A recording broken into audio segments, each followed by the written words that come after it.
Here are my top 3 pieces of relationship advice as a person with ADHD that coaches other people with ADHD. 1. Learning about your emotional dysregulation and how it affects not only you, but your relationships is a key component to making sure that your dynamic is really healthy. Now, if you haven't heard of emotional dysregulation, don't worry, we will get there. Have you ever felt angry for no apparent reason and taken it out on your partner accidentally? Not only that, but you start to realize you're angry for no apparent reason, but you can't shake the emotion. So instead of being able to talk about this confusion, you commit to the anger and have a fight seemingly over nothing. And then after you take space for a while, you realize that your response wasn't the healthiest. Well, this, my friends, could be emotional dysregulation. The brain's amygdala region handles emotional reaction and decision making. Our emotions flood the amygdala to relay a message to the cerebral cortex so that the cerebral cortex can inhibit the emotional response so that you can take a deep breath and think things through. But wait!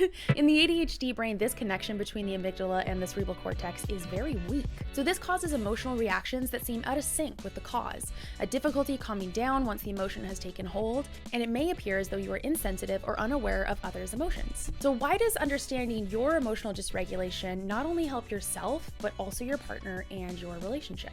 Well, it first helps to understand that your emotional response is not necessarily attached to your partner.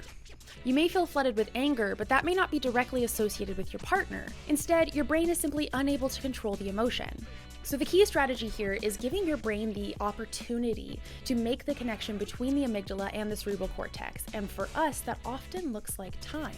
Even a 5 to 10 minute break could help you to have a more productive conversation because you have a better understanding of your feelings. You can also use pattern recognition, recognizing your response is not in line with the situation and then stepping away. So a combination of recognition and stepping away. This brings me to my next piece of advice, which honestly is my favorite piece of relationship advice for anyone, but especially for my ADHD friends. As you learn more about you and your ADHD, start having preemptive conversations with your partner.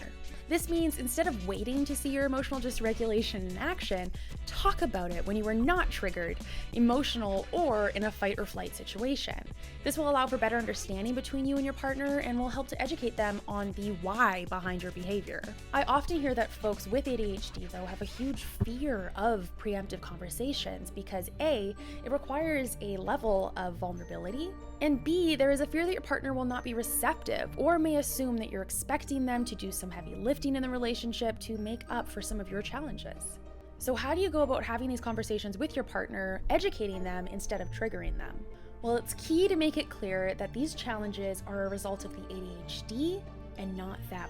Instead, this is an amazing opportunity for both of you to better understand one another and better your overall relationship. But also, don't go into this conversation with huge expectations that your partner is going to make all of these changes for you. They are there for support, but at the end of the day, it is up to you and it is your responsibility as the person with ADHD to start to take control of your challenges. And maybe that's a controversial opinion, but that's how I see it. So how will these preemptive conversations help? Well, let's take emotional dysregulation, for example. The next time that you are flooded with anger, you'll start to be able to recognize that that's what it is. And you can bring it up in conversation, going, I'm so angry right now, but I think this might be emotional dysregulation. Your partner's not going to be caught off guard by this. Instead, they've already had an understanding of what that means. That will allow both of you to take the necessary steps to overcoming that situation, which could be time apart or space for a little bit to allow you to make that connection in your brain and be less emotionally charged. Okay, now my third piece of advice is kind of a wild card, so stick with me. Get freaky, creative, and mix things up in the bedroom.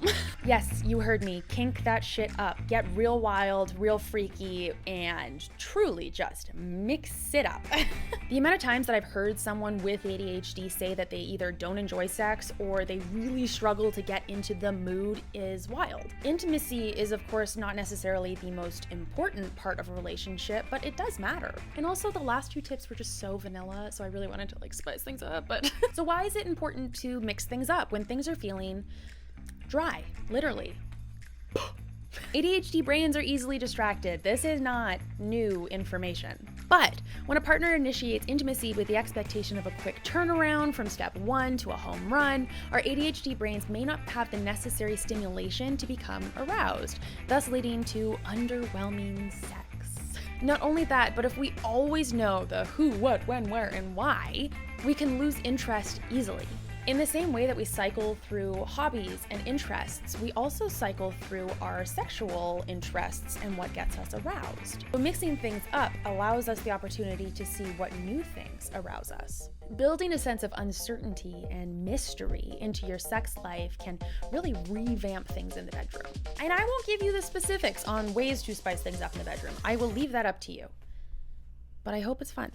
So those are my top 3 relationship tips for those that have ADHD or are dating someone with ADHD. If you're a partner without ADHD, watching this for your ADHD partner, first off, huge props for trying to educate yourself.